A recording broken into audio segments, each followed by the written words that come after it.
Go to Select, Subject.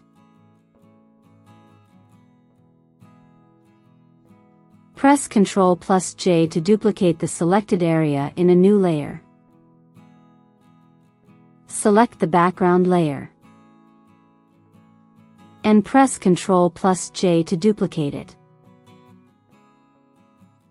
Convert this new layer to a smart object.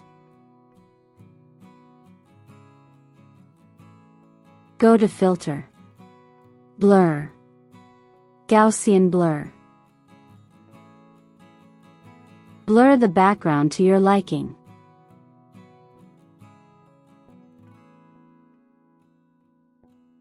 Select the layer with your subject. Add a layer mask. Select the gradient tool. Make the foreground color black.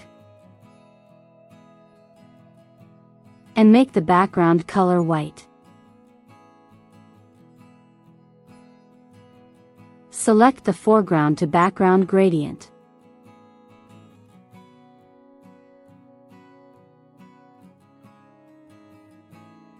And select the linear gradient.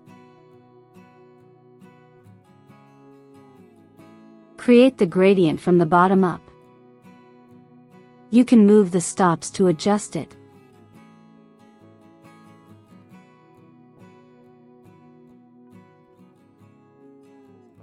And that's how you fade out your subject into a blurry background.